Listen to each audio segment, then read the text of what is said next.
Como está? Como foi a sua semana?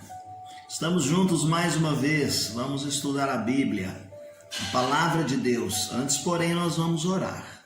Feche os seus olhos. Querido Deus e Pai amado, orienta-nos no estudo da Tua Palavra, que possamos ser desafiados, despertados, impulsionados a vivermos a Tua Palavra. Obrigado pelos ensinos da carta escrita por Tiago. Em nome de Jesus. Amém. Estamos estudando a carta escrita por Tiago. Nós entramos no conteúdo da carta e hoje nós vamos dar prosseguimento ao conteúdo desta carta a partir do capítulo 3.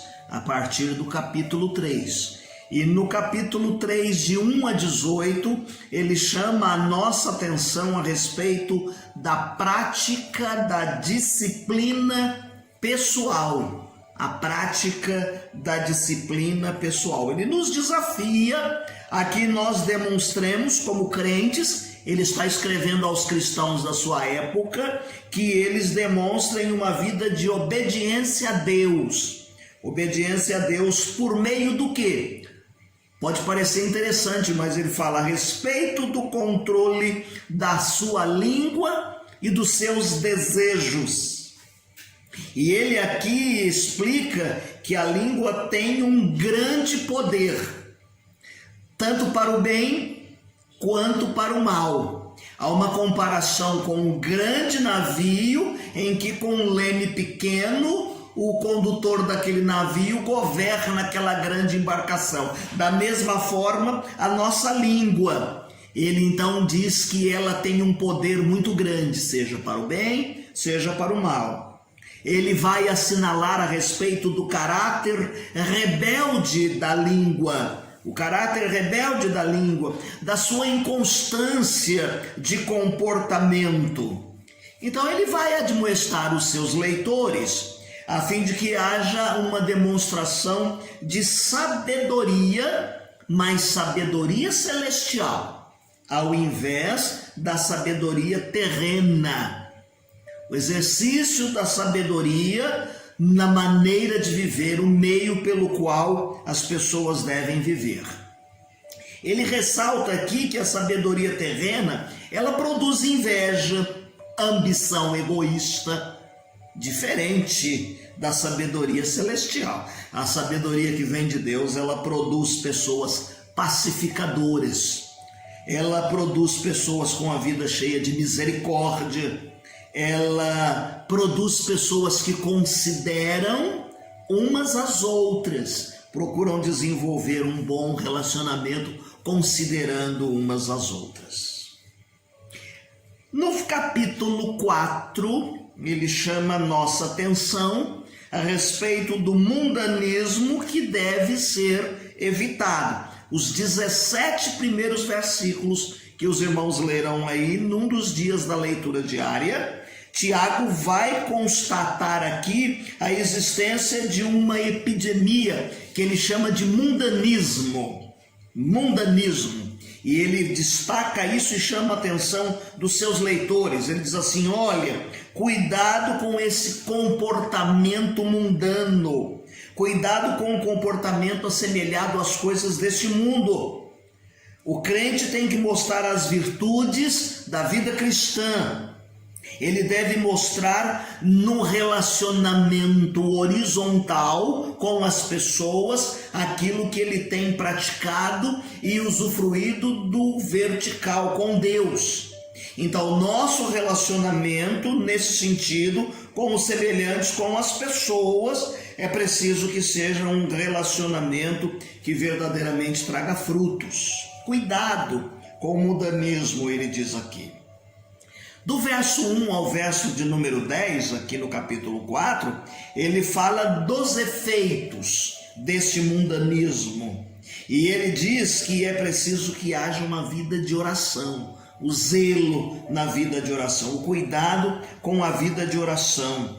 Porque há pessoas que apelam, há pessoas que vão a Deus, elas submetem a Deus muitas vezes, mas estão vivendo uma vida de mundanismo que desagrada a Deus.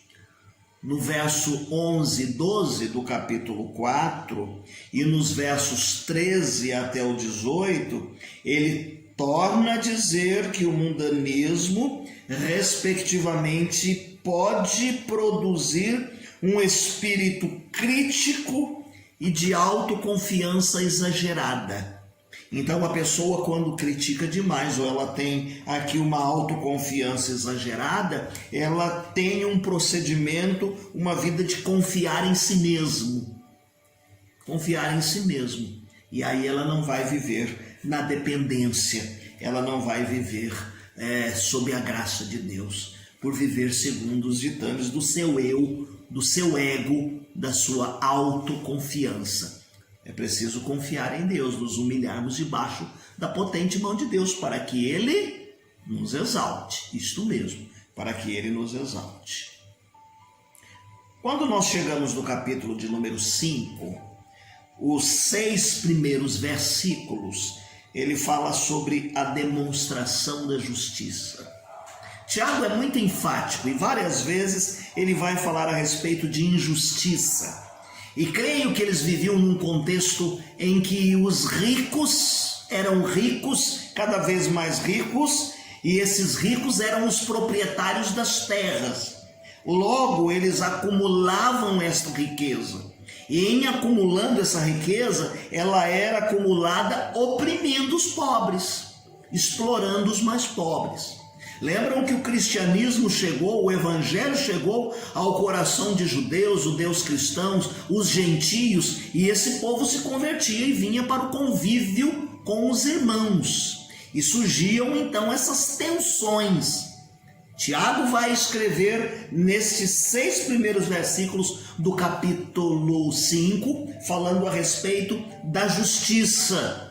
Ele diz para que os pobres não oprimam os pobres, do 1 ao 3. No verso de número 4, ele acusa os ricos do pecado da desonestidade. Veja que uma coisa é oprimir, outra coisa é às vezes a pessoa ser desonesta com os mais pobres. Ele fala no verso de número 5 para tomar cuidado com uma vida de deleites. As pessoas gastam dinheiro, elas vivem de uma forma daquilo que não constrói, não edifica. Amealham os bens, mas acabam gastando os seus deleites nos seus prazeres. Nos seus prazeres.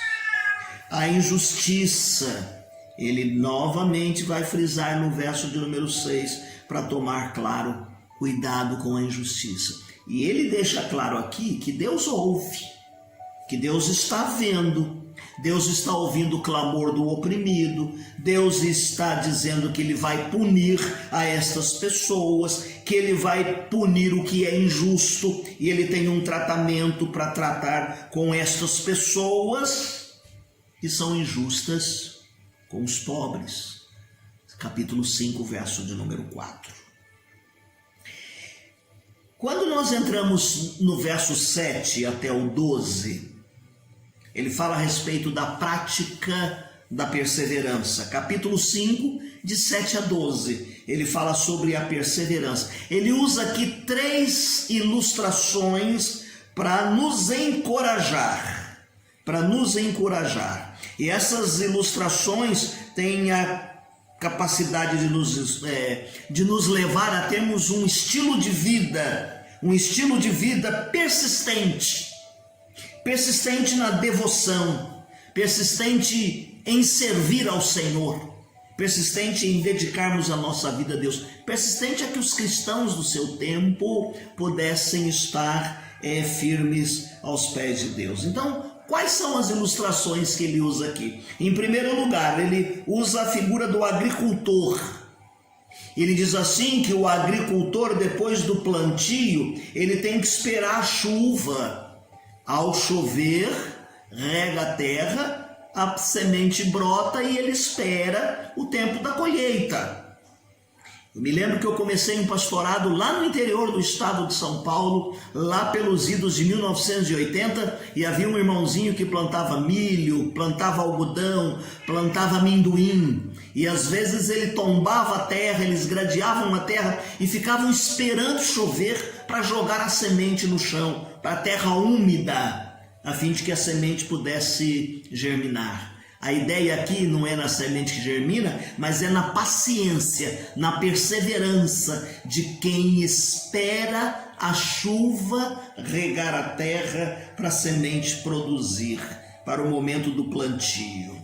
Em segundo lugar, a outra ilustração que ele usa aqui é que os profetas do Velho Testamento sofreram, padeceram, mas falaram com ousadia, a despeito do sofrimento, a despeito das perseguições. Quando você lê, por exemplo, no Velho Testamento a respeito de Jeremias, que é chamado de profeta chorão, você vê o quanto aquele homem padeceu, o quanto judiaram fisicamente de Jeremias, mas em nenhum momento eles esmoreceram, eles perseveraram, permaneceram firmes na transmissão da mensagem de Deus. A outra figura de ilustração que ele usa aqui é quando ele traz à luz a história de Jó. Ele elogia Jó.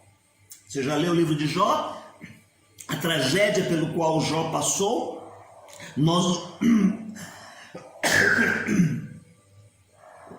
Desculpem. Jó vai passar por um momento muito difícil na sua vida. Ele enfrenta a tragédia. Jó enfrenta a incompreensão da própria família. Houve um momento que a sua esposa chega para ele e diz: você ainda retém a sua sinceridade? Abandona este teu Deus e morre. E nós vemos que apesar do sofrimento físico, apesar do que ele estava passando, ele preferiu obedecer a Deus e em nenhum momento ele blasfemou contra Deus.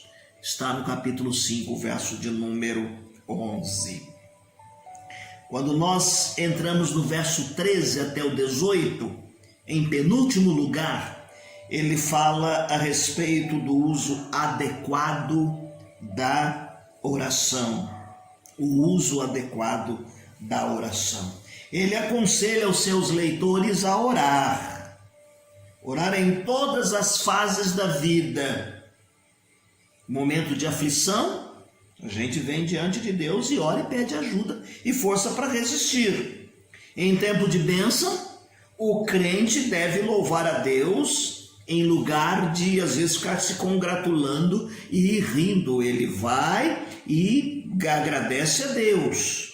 Em ocasiões de críticas de enfermidade, o doente chama até os líderes da igreja. E numa situação aqui ele diz assim: chama os presbíteros, os líderes da igreja, para que vocês orando junto, a fé do justo, a oração do justo pode muito em seus efeitos. Quando ele fala da oração, ele fala a favor da oração do doente, que resulta em muitos casos em cura, a bênção espiritual que Deus pode derramar sobre a vida dessas pessoas. Ele está nos desafiando aqui a termos uma vida adequada de oração às pessoas do seu tempo, aos leitores desta carta, a orarem ao Senhor, porque a nossa luta contra o pecado é muito grande e é preciso que Deus nos abençoe e nos dê a vitória espiritual. E aí ele cita Elias. Elias era um homem semelhante a nós, sujeito às mesmas tentações e fraquezas. Ele orou durante 3 anos para não chovesse nesse período, e não choveu. E depois Elias orou e houve chuva. Está no capítulo 5, do verso 17 ao 18. E em último lugar, no capítulo 5, de 19 a 20, ele fala a respeito do resgate do crente que se desvia da fé. Tiago está sendo muito realista neste ponto, com o que diz respeito à vida espiritual. Ele insiste em dizer que quem ainda vive no pecado, quem ainda vive perdido no pecado, pode ter dado a mais linda profissão de fé, pode ter falado maravilhosamente bem, mas ele diz assim que este crente, essa pessoa que se diz crente, ainda não é salvo, porque a Bíblia diz que pelos frutos é que nós conhecemos. É por isso que Tiago fala assim: você diz que tem fé, cadê as suas obras? Então, às vezes, as pessoas fizeram uma linda profissão de fé, falaram de forma tão bela, mas o seu comportamento, o seu frutificar, a sua maneira de viver não demonstra ações que demonstram que realmente ele persevera na fé em Cristo Jesus. Nós vamos parar aqui agora.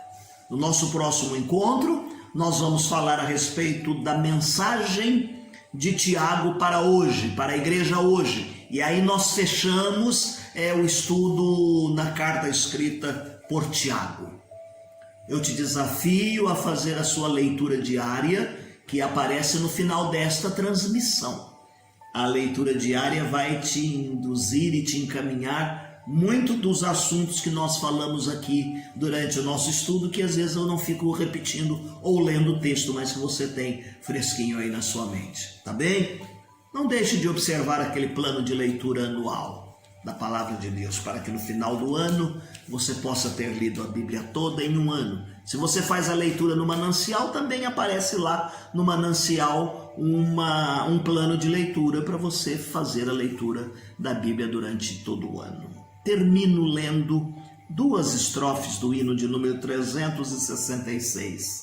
Em nada ponho a minha fé, senão na graça de Jesus, no sacrifício remidor, no sangue do bom Redentor. A minha fé e o meu amor estão firmados no Senhor, a minha fé e o meu amor estão firmados no Senhor. Se ele não posso a face ver, na sua graça vou viver. Em cada transe sem falhar, sempre hei de nele confiar. A minha fé e o meu amor estão firmados no Senhor. Estão firmados no Senhor. Deus te abençoe e tenha uma semana feliz e abençoada.